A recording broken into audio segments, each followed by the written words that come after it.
Well, I went my first year. I went to the University of Iowa. Then there was a farm depression on Yeah. that, and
out a million shares a day, you know. Right. Yeah.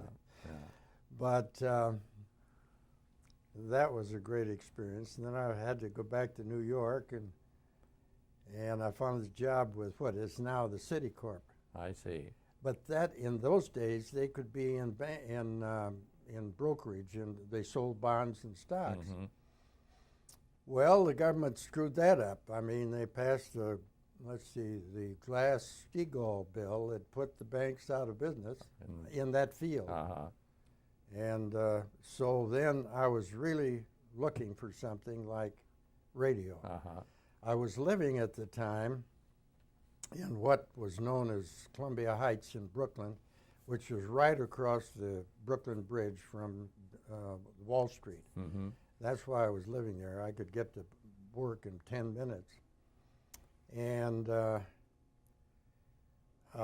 it was there were mostly old people in this building. It was a lovely building, but there were 3 young people. And after the old people went to bed, we'd go up on the roof and enjoy that. And looking out over Brooklyn, I could see all these clotheslines coming up. And boy, what was this? It looked like it was going to be something. Well, it turned out to be the old antennas, you know. We called them aerials. With the line coming down the middle. Yeah. And I had an opportunity to, later, of course, the only place I could get was my brother had had joined the the Coles organization. His his wife was Gardner Cole Sr.'s. That's your brother Sumner. Yes. Mm-hmm. Was Gardner Cole Sr.'s daughter, and they wanted him to come to Cedar Rapids and work with this station here. KWCR. Yeah. Right. Yeah. Well, that so you came to work on the sales staff for your brother, I guess. In when was that? 1931 then? Yeah, November 1931. Okay. Well, Yeah. let's step back a minute then, Bill, and kind of bring us up to date on that station and its companion WJAM, which were very, very early radio stations in the history of the industry. WJAM, as I recall, went on the air in 1922, right? And so did KWCR. And Well, I think that was about it, 1923, Uh-huh. a little later. a little later. Yeah. Okay. Well, WJAM was a sort of a toy of a man named Tex Parham. Did you ever meet him personally? No, but I had some correspondence with him. Apparently, his wife was from Cedar Rapids, and after World War I, Parham came to Cedar Rapids, and he had been associated with Lee DeForest in World War I, and was all steeped in this new thing called radio. Right. DeForest being one of the electronic innovators of the industry. And all the people, lots of young people at that time were fascinated with radio, and they were taking Quaker Oats boxes and making very rudimentary radios, and then people were building stations to the point of where we used to sit here and listen to KDKA Pittsburgh and to Cincinnati, and well, there got so many of these people that just wanted to be in radio. Everybody was building. Yeah. that the people interested in the business had to ask the government to straighten out the frequencies and allocations. It was a chaotic situation. And at that time, Herbert Hoover was Secretary of Commerce, and Coolidge asked him to do it. And later on, I got the original License, broadcast license? license. Yeah, what do you call it?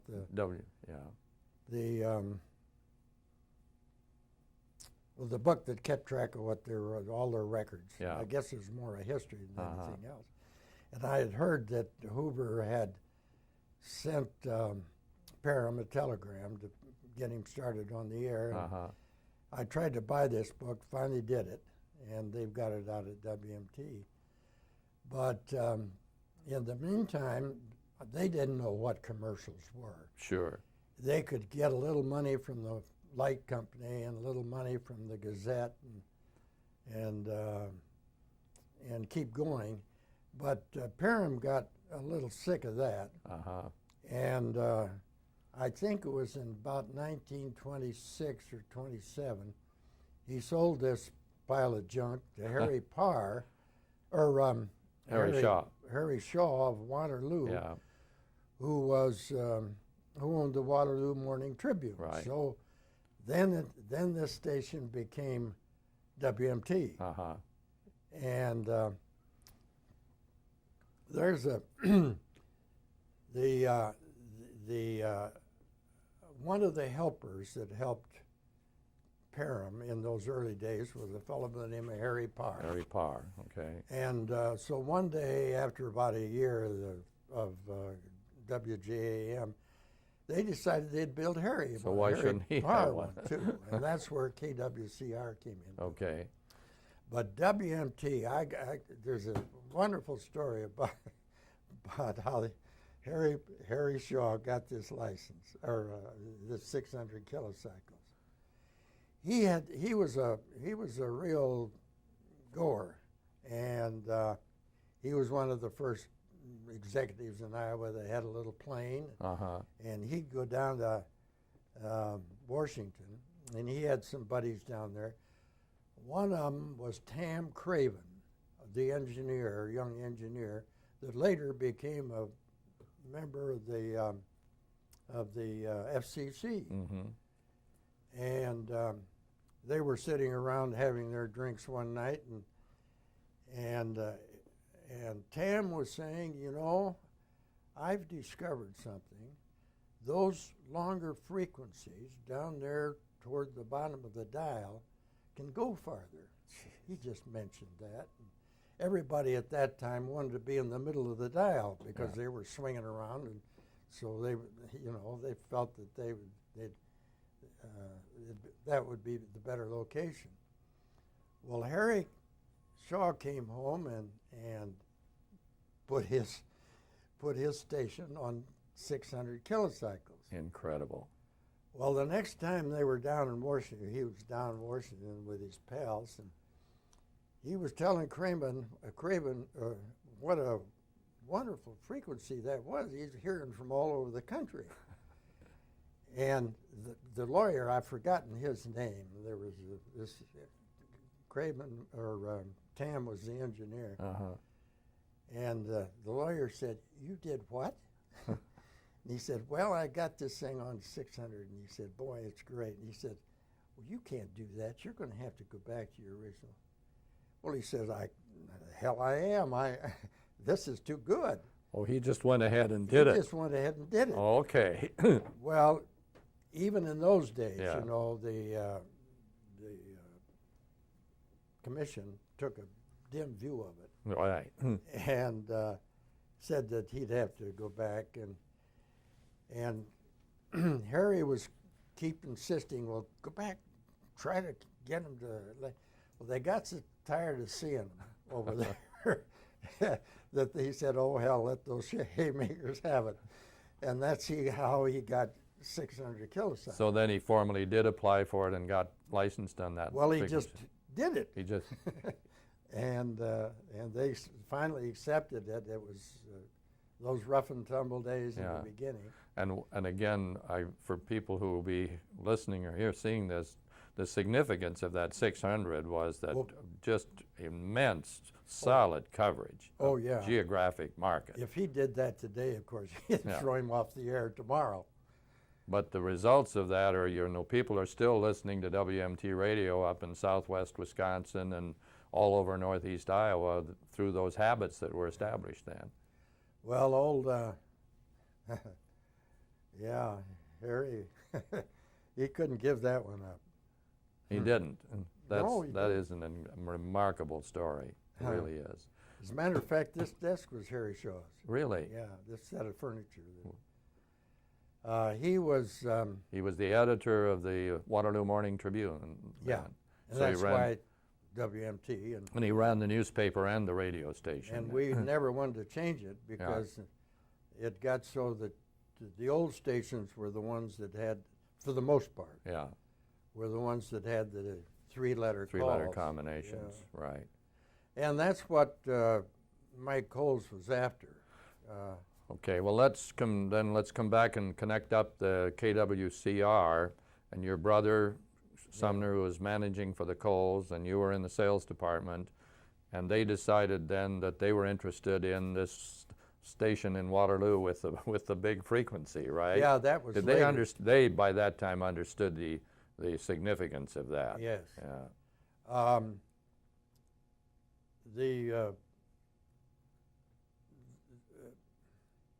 Let's see.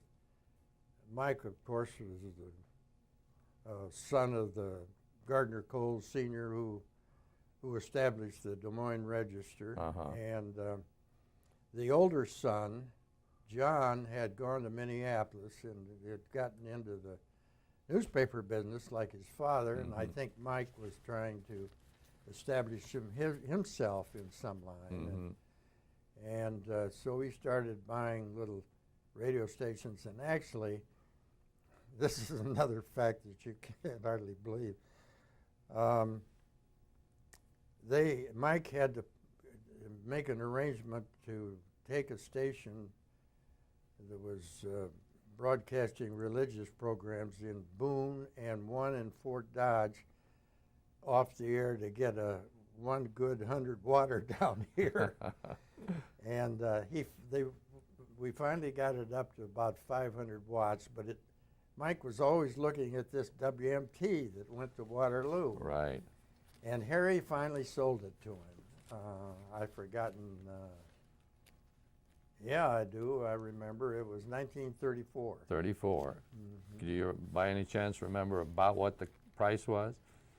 Well, you know, I'm 91 now, and it's a long time ago, but I think it was in the neighborhood of about 125,000. Which would have been quite a bit in those days. Yes. Right. And Harry was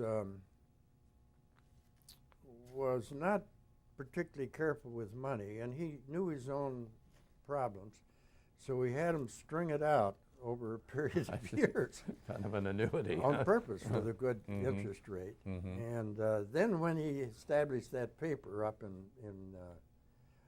well, he'd sold his paper, the Waterloo Morning Tribune, and then he decided to go back in the paper over in Cedar Falls. Oh, okay. And he lost his shirt. Uh-huh. It was too bad. Yeah. And ended up. The Waterloo Morning Tribune merged with the Courier, I believe, or they combined at some point there. Mm-hmm. Okay.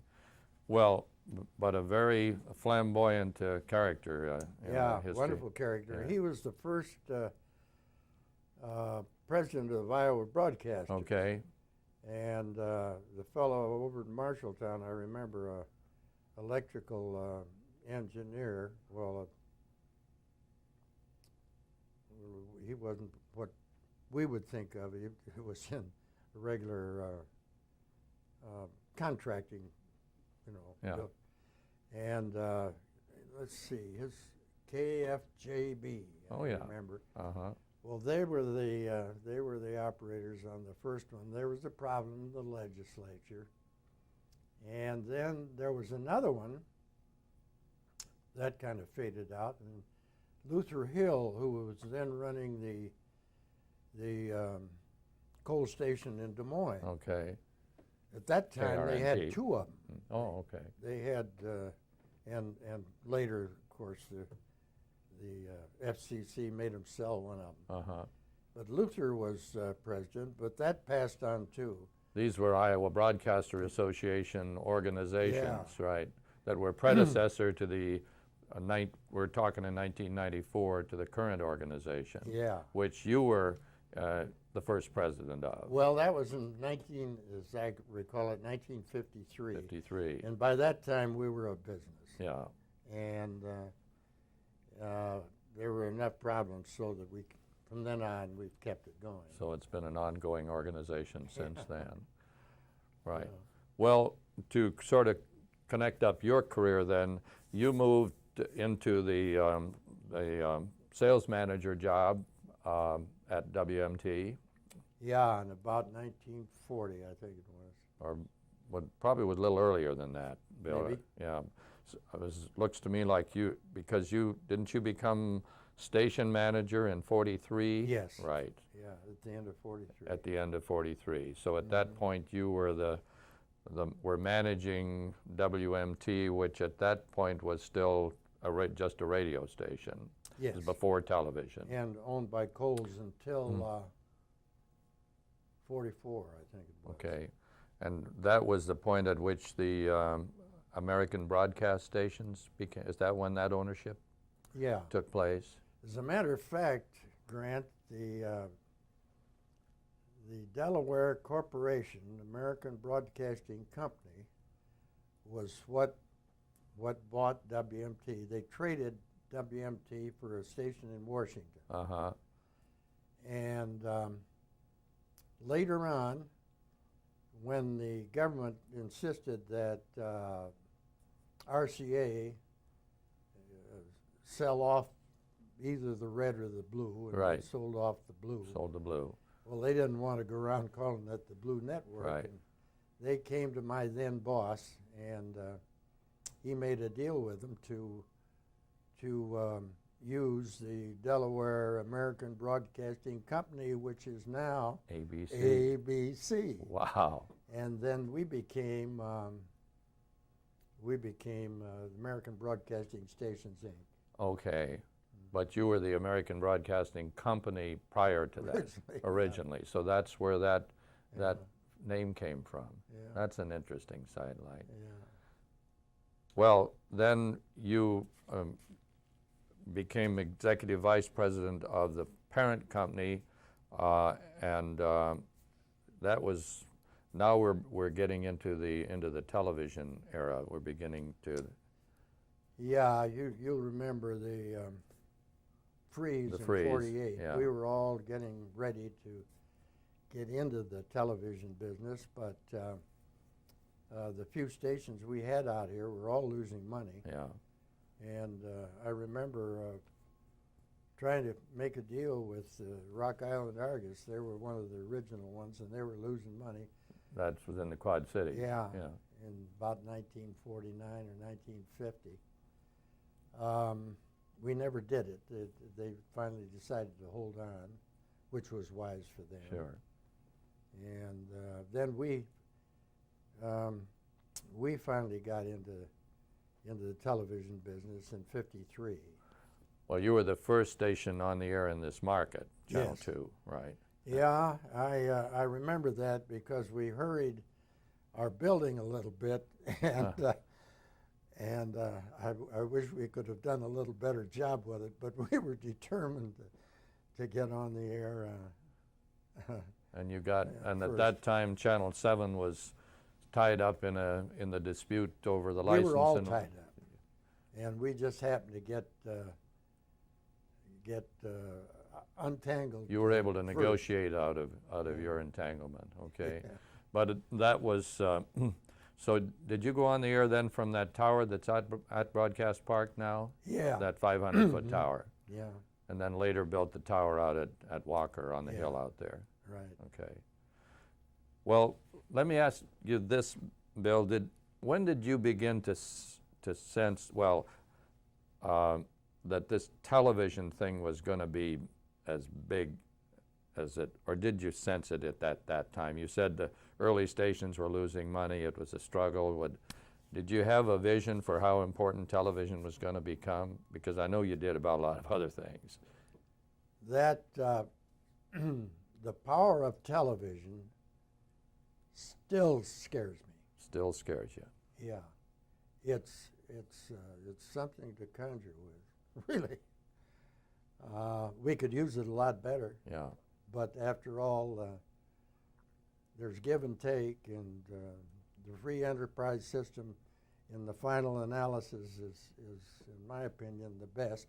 Yeah. And so we have to put up with some of these things like over-commercialization. Yeah. I've got a story on that it's just, one time I got interested in NAB. I had been on the board when in the radio days, and early radio Yeah. days. And then when TV came along, I was on the national board and was at one time chairman of the Television committee, board. the television committee that had to do with On the code, right? it was The NAB code. Television Code Review Board. Right. And I was chairman one year, and I remember one of the big agency men came out to talk to me about a product. And we had said that we don't think they should do this. And he tried to talk me out of it. Preparation H. Okay. And it was, they were showing it during the noon hour and all. Well, for some reason or other, the government, it's something that I still don't understand, because this was not particularly, it was you belonged to the code Right. voluntarily. Yeah. 80% of the broadcasters belonged to it, and there were some like Westinghouse that wouldn't belong, but they went along with it anyway, and it was doing a lot of good. And it was limiting the number It of was commercials. limiting the number of commercials and the type of commercials. Right. And when they let up on that, And the government came in and said, that's an basically it's an antitrust function and you can't do it anymore. yeah, I guess so. But it was up to the individual stations. And Yeah. you know what they did? They just kept making those commercials half minute, quarter minute, 10 seconds. Yeah. And running them on all times. And, well, it was a progression, but it's gotten pretty heavy. I think that they're killing the goose that laid the golden egg Yeah. Right. by over-commercializing. But there wasn't any doubt that WMT was going to get in the television business when after the war, when it became apparent that this was a big thing. None whatsoever. There was my old company offered me a job in Boston, and I was tempted because I wasn't sure that this was a big enough market. Uh-huh. And then we started thinking about it and figuring that someday we'd get some more power, and we could make a market out of Waterloo and Cedar Rapids and Dubuque and Iowa City. Which we now know is a geographic market and really didn't exist before television in that sense. And if I remember correctly, WMT TV was the first station in the country that used the two-city call. Really? Cedar Rapids, Waterloo. Uh-huh. Yeah. And the significance of that was by getting a signal that was big enough to be dependable in that geographic area, you created a large enough population base Right. to be a market. Yeah. And it's been still is an 80s market, I believe. It's in that range. Yeah. Yeah. Mm-hmm.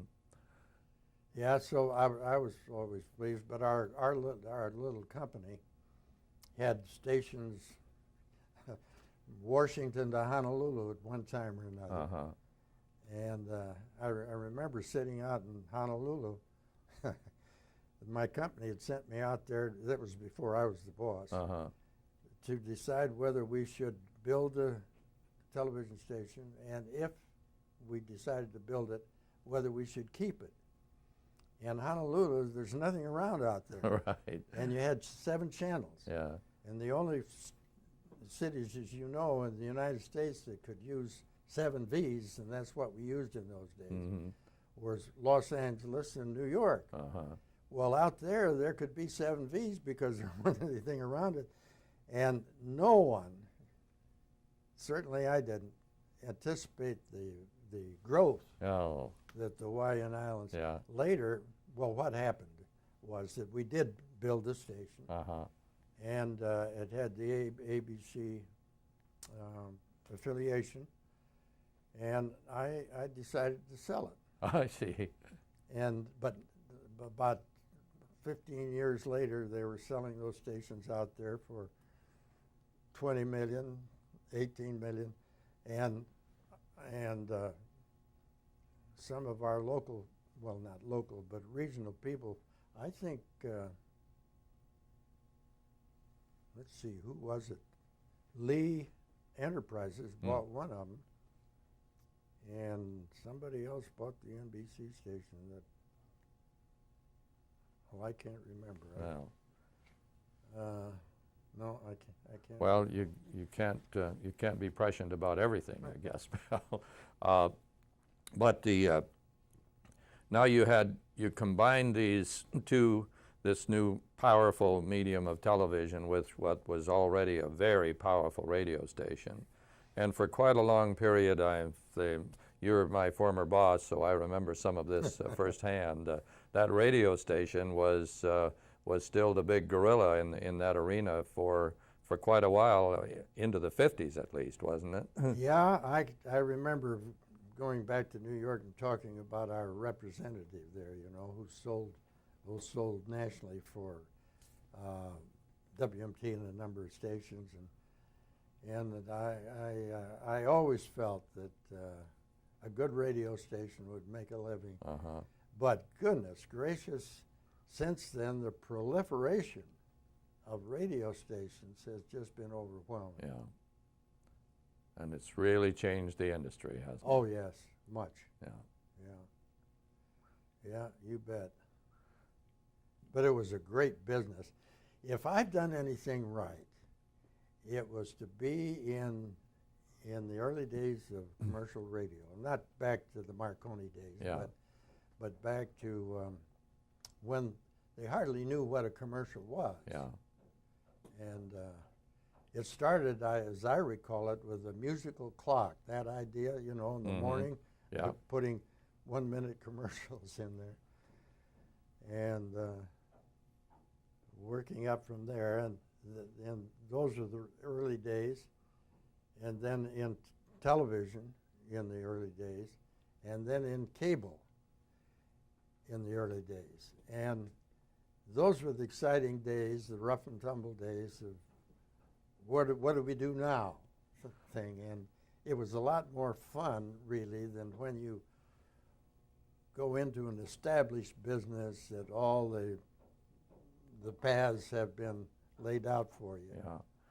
In other words, what you're telling us here is that you were innovating with the concept of the magazine format with commercials, where you interlace them into the program rather than sponsorship. Trying everything. Yeah.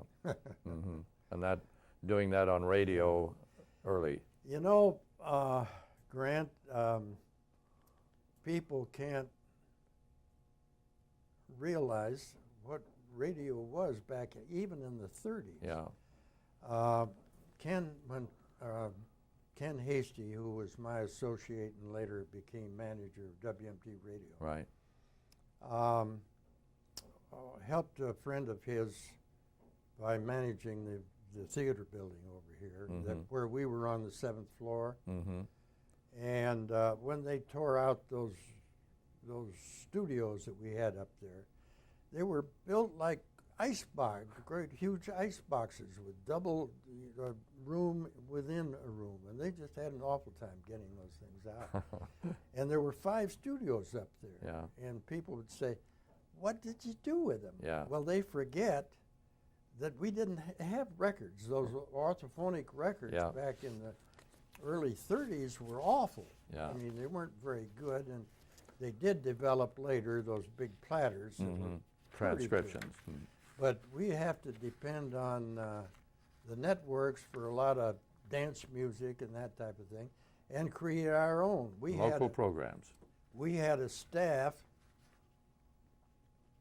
We had a piano player, we had an organ player, we had 2 women vocalists, we had a trio, a quartet,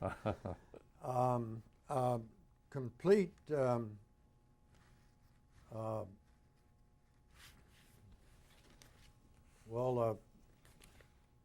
I don't know what you'd call it. It was let's see, Toby's Corn Tussle News, I guess you'd The call Toby and Susie show, you Yeah, think? I Yeah, guess right. That was you'd call that a strip. Monday through Friday. right. We had I don't know how many bands Mm-hmm. that used to play, and 5 of them would play Monday through Friday. These were all live radio Live, programs, yeah, right? It was all live. Yeah. And I remember on the weekend we had the Bohemian Band. There was always an easy sell. Right. Well, out of that, Tom Owens Cowboys be one of the Yeah. early ones, Right. and the Neil, what was it? Neil Simon, or it wasn't Neil. Toby and Susie was, I can't remember those. They Don were Roth, I remember Don Roth, and of course Tom Owens Cowboys. They were well, there were some other tremendous names that came out of that experience, Bill. Don DeFore, the actor. Yeah, he was in the quartet. He was in the quartet. Yeah. Amazing. Yeah, and he would substitute too for things of talking Yeah, okay. parts. Well, the name that seems to me that probably reached the zenith nationally as a personality would be Fran Allison. Yeah, Fran started out, she created the Aunt Fanny character on WMT radio, right? Oh. Which she later took to Don McNeil's Breakfast Club. right. And then later became really famous as the Fran of Kukla, Fran and Ollie. Mm-hmm. What kind of a person was she? Well, she was a very creative person and a lot of fun. And she never forgot her beginnings Never, either. yeah. You know, when we needed her, she came. Uh-huh. She remembered her friends. Yes. Yeah. Yeah. You remember what sort of a format did she work in when she was on WMT radio? Was sort of a variety? See, when WMT was taken over by the Coles, we left the studios in Waterloo. Uh-huh. We worked together. Right. And she was on up there, I remember. Okay. I remember some very interesting stories about her. Well, we all have an interesting backgrounds. But a delightful person is your recollection of her. Oh, yeah. Yeah. Yeah, lots Talented. of fun. Yeah, talented.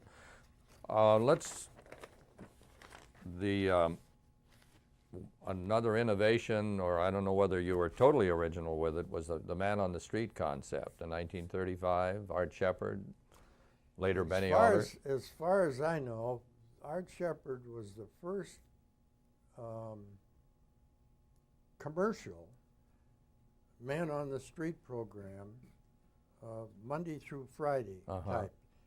There was a lot of interviews that people did in early radio, but I don't know of any that were before him on a regular commercial basis. Mm-hmm. And that came about because my to-be wife was running a business called the Little Flower Shop. I see. and I made a deal with Art Shepard that if he didn't sell this program to anybody else that wanted it in front of their store, he could have this job, and I'd stay out of his bailiwick and he'd stay out of mine. And during those days,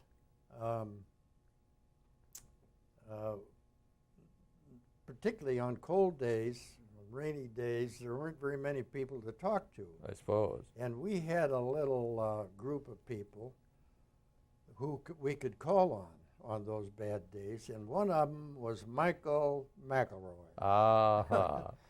And Mac was working at the dime store, and as I think he was assistant manager of a good-sized dime store. Yeah, that's okay.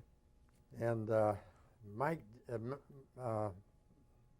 Mac did such a good job that, and we were doing so well with this program that we duplicated it up in Waterloo, and it ran on both stations for a long time. So that's how Mac got started in the man on the street. That's how Mac got started in the business. Right. Yeah. And he was in the Woolworth business at the time. At that time. Yeah. Right. Well, that's an amazing connection. Yeah. And then, of course, McElroy went on to establish the KWWL and the television station there, and that company. You bet. Right. Couple of other names that really, for anyone who is steeped in WMT lore, Tate Cummins. Amazing. Yeah. Yeah. Oh, well, Tate, Tate came to us right after the war. He had been working at the Gazette and was a good writer. Mm-hmm. But I was wondering about him as a broadcaster, and I remember of his first interview with me, he noticed that I was hesitant about this. And he said, give me your pad. And so I tossed him my pad, and he took out his pencil, and he wrote on this thing, and I've got it at my desk here now. If you hire me, you can fire me on 1 minute's notice. And so I hired him. Tate Cummins classic. But we couldn't never get a microphone that sounded with him. He had a lousy voice. And I was wondering whether this was going over too well, and I had some other, I thought, problems with talent. And this was quite a bit further down the line. We were getting into television now, right? No. Or still radio? Still radio, Okay. along about 1946, 47. Okay. Right after the war. Right after the war. And I was wondering about some other talent that we had. So at that time, a young fellow by the name of Maggott had established an office Frank here. Maggott. He was grinding out statistics, and in talking one day, I wondered if you could do something on personalities. And he thought that would be a great experience. And so he ran a survey for us on our people. And strange things happened. What we thought at the office wasn't exactly what they thought out in the territory. Uh-huh.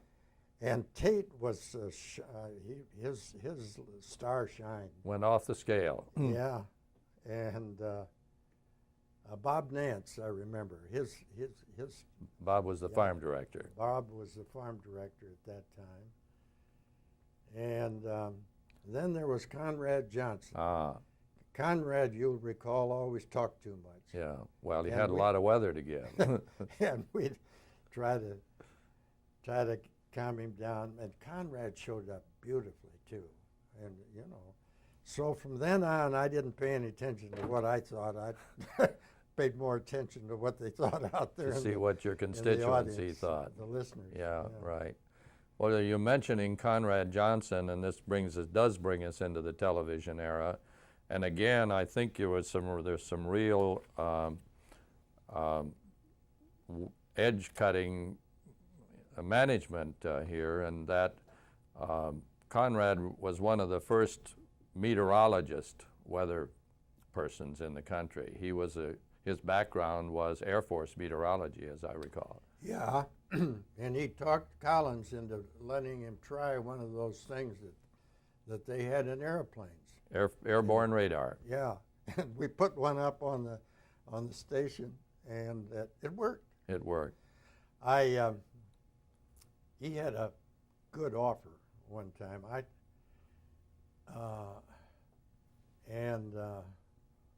I didn't want to let him go for some reason or other. And so I see, what was that?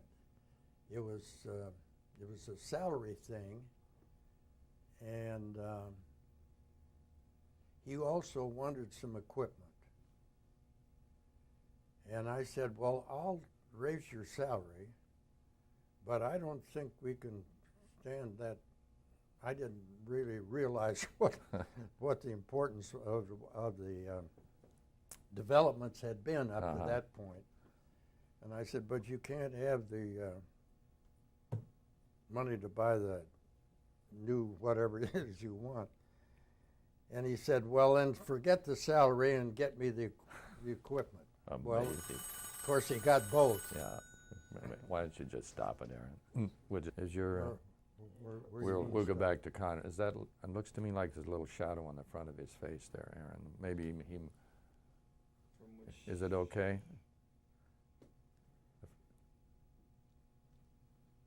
Maybe you want to bring that light back just a hair.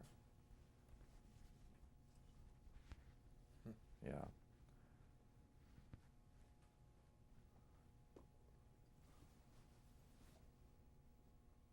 Well, yeah.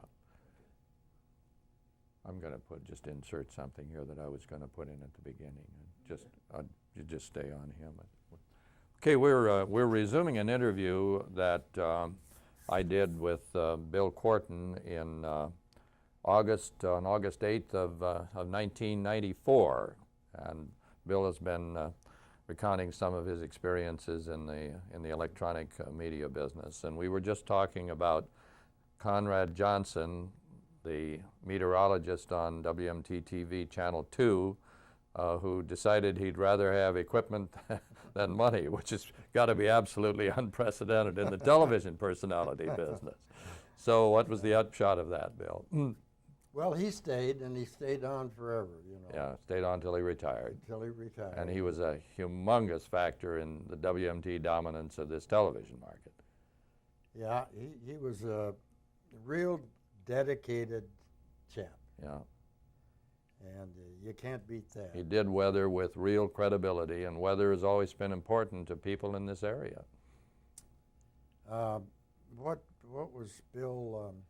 He was the newsman. Went to Washington. Bill Roberts. Bill Roberts. Well, now there was a the manager had to see that fellow had a future. Right. And when somebody like that came along, I wouldn't really try to keep him. Mm-hmm. But if I didn't think that they were really going to beat the big time, like for instance Threlkeld did, yeah. he's still on. I guess he's ABC, back on CBS now. Is he? He keeps moving around, right? But I've got a great story about him. Anyway, Bill Roberts was good enough. And you went to be Time Life bureau chief in Washington, yeah, right? And head of the newsmen's organization right. at one time. Mm-hmm. But it wouldn't be fair. I mean, here's a fellow that was good enough to go to the Mecca for news, and, yeah. And you shouldn't keep him. But Threlkeld.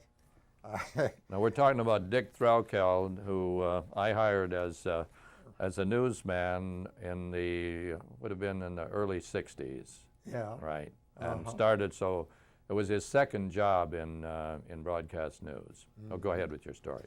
Well, I'd had he had this separation in his teeth. Yeah. And I thought he could do better if he'd have that fixed. Well, I'd had an experience not so long before that with another person, and she decided that she was so and so, and that's the way she was born, and that's the way it was going to be. So I never got around to even approaching Threlkeld on getting his teeth fixed, but apparently he didn't need it because he's still there and going very well. He's done very, very well. Yes, indeed. Yeah. One of the top network correspondents. Yeah. Well, that sort of transitions us into news and the concept of localism. I've always felt that the management decisions that were made at WMT, and you were the key person making those decisions, established what is clearly a news tradition, has been at least in this market here in eastern Iowa, and that started in radio. Mm-hmm. When did that? During World War II? Well, yeah. What happened was that World War II made radio news. Yep. Let's face it. Yeah. And then afterwards, why there was this kind of a letdown. So I had a call one day from a friend of mine running the CBS station down in Kansas City, and he says, I won't tell you what I want to talk to you about, but I've got several CBS station managers in this area coming down to talk over an idea that's going to stimulate our local news. And knowing this fella, I went, and it was Cronkite. Cronkite had come back from, well, let's see, Ed Murrow tried to hire him twice. Yeah. During the war. Yeah. And Cronkite had a good job. He was a wire service reporter. United Press. Right. And so he didn't bite on that. and they sent him off to Moscow. And after his trick was up, he came back. His parents came from the Kansas City area. Mm-hmm. He came back there, and my friend Arthur Church knew him. And so we talked about and what Cronkite was going to do was that he would go to Washington and give us the local slant on national news, number one, and number two, as I recall it, give us two local stories a week. Mm-hmm. In other words, if Quaker Oats was doing something or somebody here was in the national news picture, he'd do a special for us. And this worked out very well. We were happy with it. But one day, I guess it was an inauguration or something, and CBS needed some extra help. And they got Cronkite, and they heard him and saw him in New York, and away he went. But you know, just to the day, Arthur, he did something for me that I greatly. I got an award from the Hoover Library, Mm-hmm. and the chairman of the Hoover Library, Forbes Oldberg, his sister is married to Mike Wallace. Okay. And they all are acquainted back Mhm. there. And I think Forbes asked his sister if he could get a tape for me, about me from Walter. And it was unexpected. And Walter sent out a beautiful, about a 2-minute tape, which I appreciated no end. Well, but he never forgot either. Well, that's so.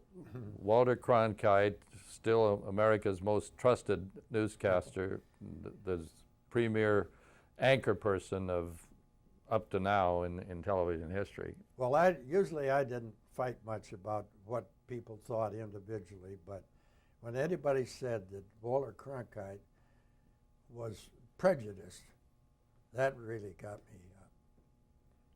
Because I've never known a newsman that could be as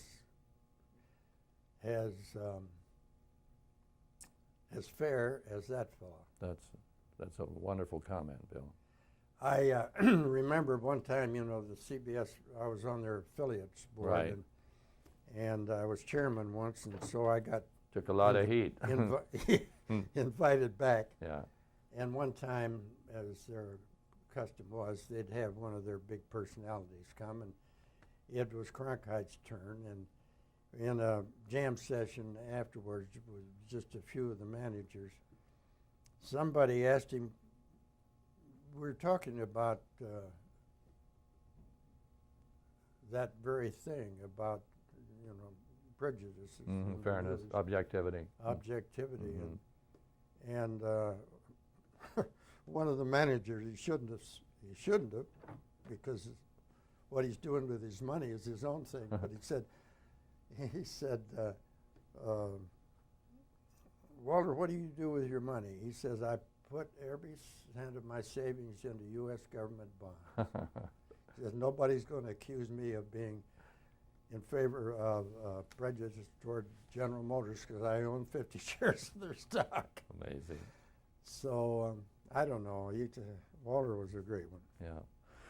Well, and that was a very unique part of your news legacy. But this local news department was a pretty important. It always was to me. And that was a very conscious thing that you began to realize fairly early on that local news is going to be important to that audience out there. You betcha. Yeah. And you remember when you established within the station a news department as such, approximately? Well, Jim Borman. He was. We got a fella from AP, Yeah. Jim Borman, and it was a very. We were thinking about Yeah. this, and we didn't have much knowledge of what to do. Yeah. And we hired Jim, and it was the best thing we ever did. Wonderful guy. Yeah, he True professional. very professional, and he was the one that really got us started. So that would have been in the early or the late, probably just after World War II. Yeah, we were thinking about. Well, yeah. Yeah. So Jim was sort of the architect of the WMT news department in its Yep. early stages then. Yep. And he later went then to be news director of WCCO radio in the Twin Yeah, Cities. we lost a lot of good men. WCCO. That channel was open, wasn't it? They heard about you down here. Well, then Jim was succeeded by Dick Cheverton. Yeah, and Dick later on did very well too. And the one that our farm man, Chuck Wooster. Chuck was working. This all happened, out of the war, and Right. now We're in the 50s. we're Right. trying to build this thing. Yeah.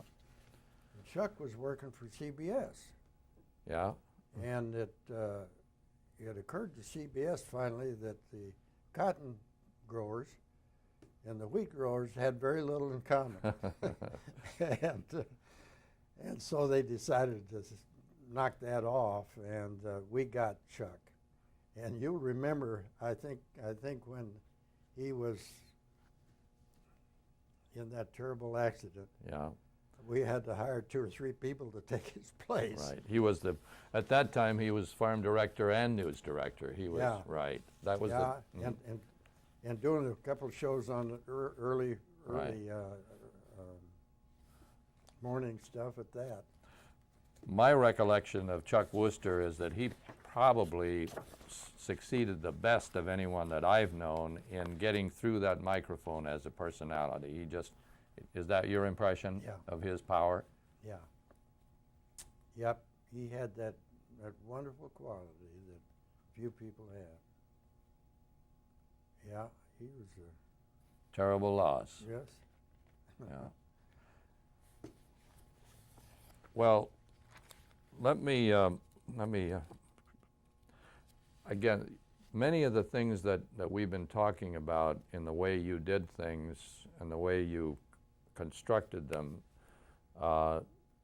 seem to suggest to me, and I know from my experience of working for you that it was true, that you had a real sense of public interest, that the public interest clause was not something that needed to be mandated on you, although it was as a part of your license requirements.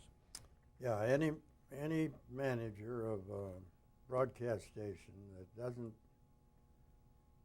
realize that isn't going to be very successful.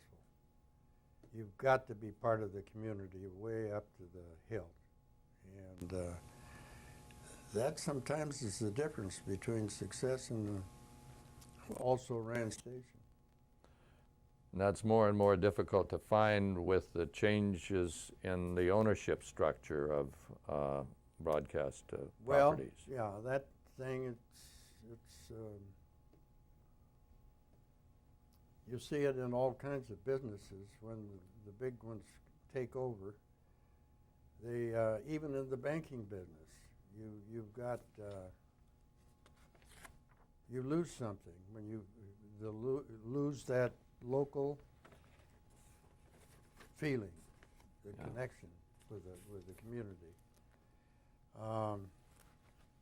You can belong to a big organization and get it done, but very few of them do. It's hard. They move them around all the time, Yeah. and it just doesn't work out. You've got to have an intense interest in the community, and that's one thing that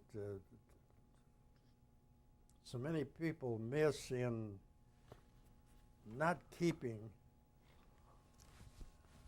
their people.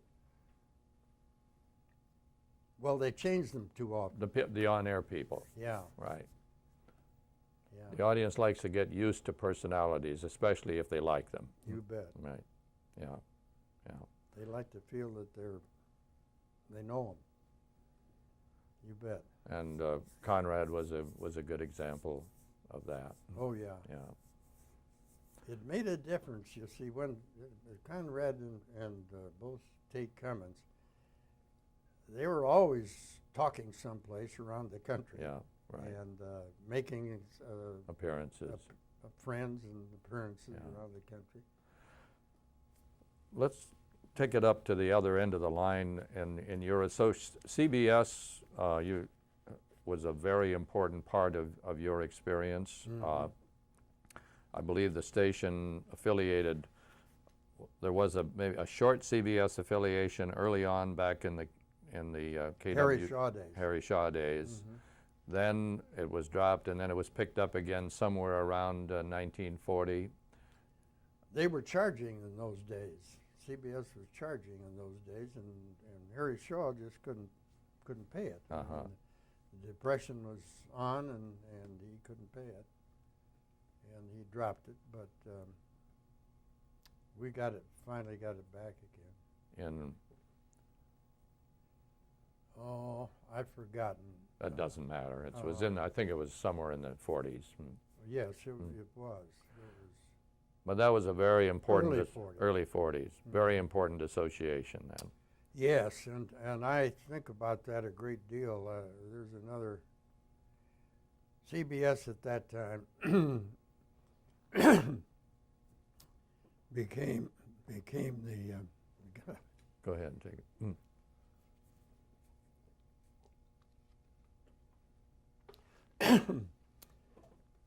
what they called the Tiffany Network. Yeah. Not by accident. Mm-hmm. Bill Paley and Frank Stanton were a great team. Bill Paley had a knack with talent. Yeah. And I remember for several years in a row, Bill Paley getting on a plane and going out and telling Lucy that she couldn't drop her show. She had to continue. And he was the first one of the networks that told the talent how to save taxes by forming a company I see. and working for his own company. Uh-huh. And he got, you'll recall, he got most of the big talent that way, except Bob Hope. Bob Hope was the only one that stuck with NBC to the very end, and still is with them. But Jack Benny and the Burns stole them all from NBC and Sarnoff. Yeah. Right. Yeah, and What kind of a guy was Paley? You had a lot of contact with him. well, I of course had lunch and dinner with him several times. My main contact though was on the other side with Frank Stanton. With Stanton. But there's one story that I found very amusing. Stanton was assigned the great task of building Black Rock, which they called, it was a marble building in New York. It was great. And in those right then, and I guess some of them are still that way, they're rather stark. Mm-hmm. They use a lot of white, and it was programmed. And one of his things that were no-nos were family photographs in the different offices. And every night when the photographs would be taken down and put into a drawer. Well, while all this was going on, Bill Paley had his own office. And I remember it very well because when you walked in, his father made his fortune in La Polina cigars. Uh-huh. And when you'd walk in, here was this cigar store Indian, the first thing that right at your right as you go in his door, and it was the most cluttered up office that you'd ever imagine. But he was a good one, and his brother-in-law was Oh dear. One of the wealthy families in New York, and I remember they were big in racing, and we started getting some of the big events like the Kentucky Derby and some of the others. Well, he and Stanton built a powerful organization. Stanton was very good with the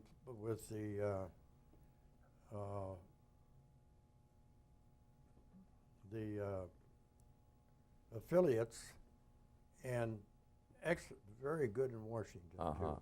Right. He was a very fine manager. They made quite a team. Mm-hmm. Yeah. And then we have Lawrence Tisch. Well, he may be the smartest financial genius in the world, but as a broadcaster, I don't think much of him. Yeah.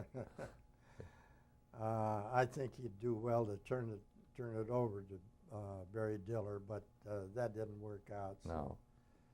But you have to have a feeling for this business, and Paley had the talent feeling. Yeah. He put on a lot of shows. I remember a couple of bombers that he just insisted. He wasn't always right. Oh no, right. He wasn't, and he knew it. Yeah.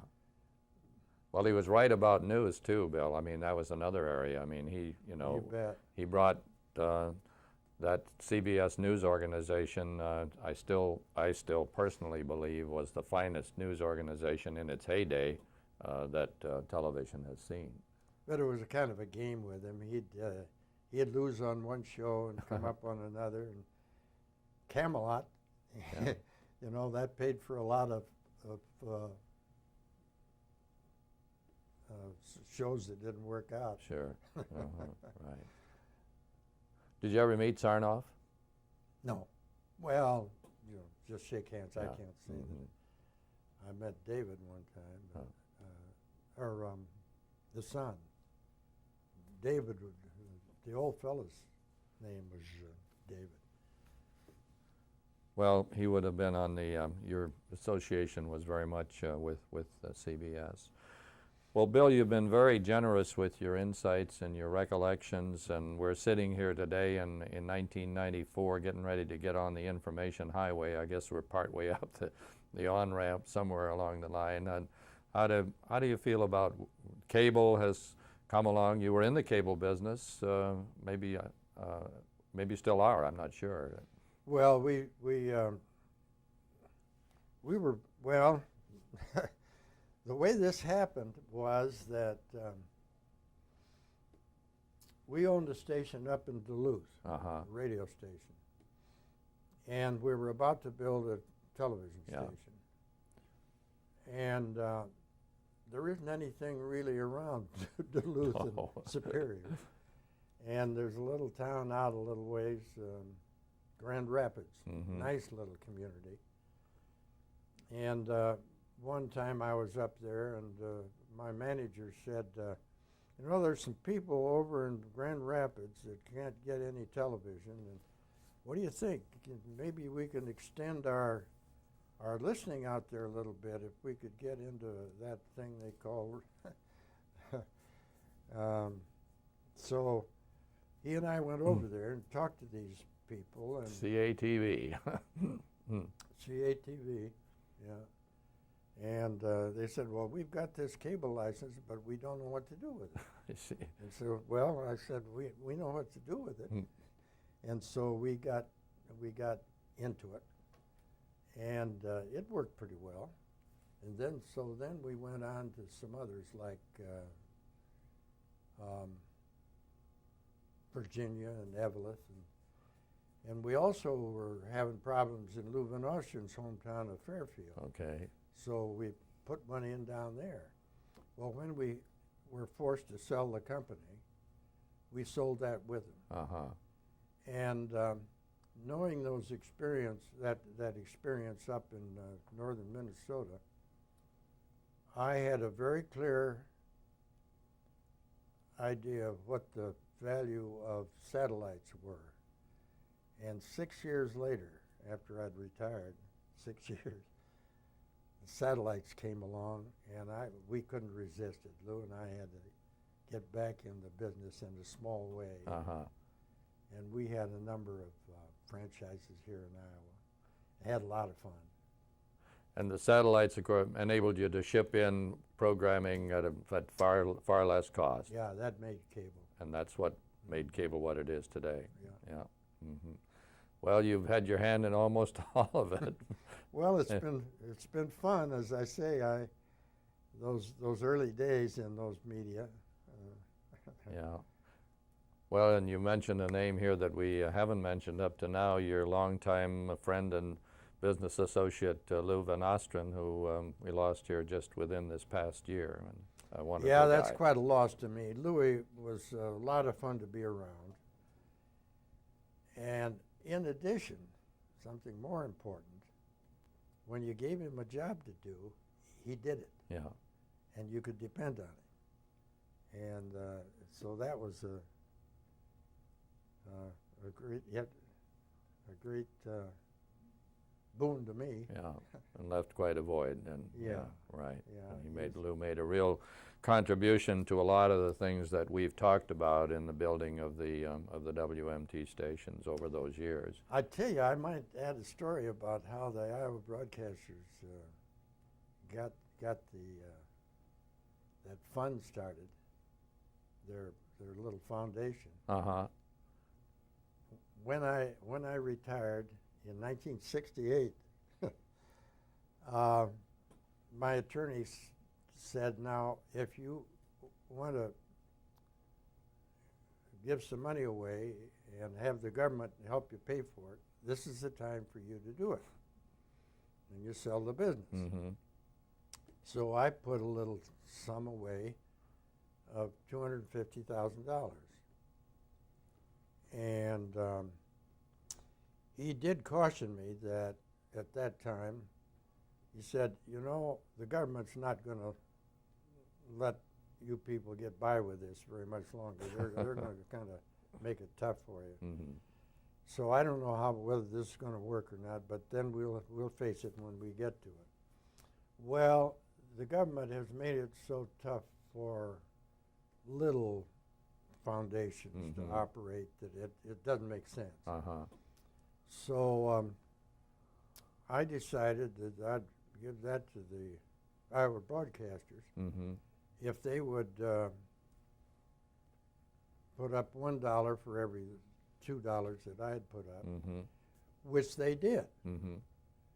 And one day, Lou came in and he said, you know, Bob Buckmaster and Harry Schleif in Waterloo have a very sizable foundation. The McElroy Trust. The McElroy Trust. And Mac, well, of course, was the broadcaster. And Lou said, if they're willing to match you, would you be willing to have Mac's name in the title? And I said, you go get him. And he did, and they did. And so by then we had $750,000, and Lou and I ran it up to $2 million, I think it was. But now we've turned over the business side of it to a big foundation that can handle it, and the broadcasters know exactly what they have to spend every year. And it takes some of the, as you know, in an association, you're always moving around. You never know where things are. So it's a management, it's a management convenience thing. for they them. Know Right. on January 1st exactly what they've got to spend for the year. And so the Quarton McElroy names came together on this trust, which has been used to a considerable extent for scholarships for young people. Yeah, that's the main thing. Yeah, and a wonderful legacy again. And you and Mac crossed swords a few times between here and Waterloo. Yeah, but we were fighting for business. Sure, right. We got along pretty well.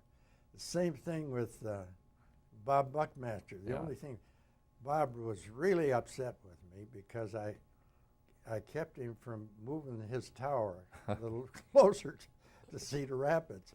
And I kept saying, when he'd bring it up, I'd say, but Bob, I don't work for you. I work for a station in Cedar Rapids. And then, as you know, we ended up good friends. Yeah, right. And they supported us beautifully. And a business, always a very competitive, it has always been a very competitive business. Yeah, and he doesn't, yeah, he knows it, or he did know it, but I think very well of that organization that he worked so hard to get started. Yeah. Buying land, setting it aside for the future in Iowa. The Iowa Heritage Foundation. The Iowa Heritage Right, Foundation. yeah, that was one of his great contributions, right? You bet, it's a dandy. Yeah. Bill, anything that off the top of your head that you think of as we wind up here? We've taken a lot of your time. I've really enjoyed this, reminiscing with you and your stories. Well, in 5 minutes from now, I'll think of something, but I guess that's all Well, thank you. we've got. Thank you very, very much. Yeah. Really appreciate it.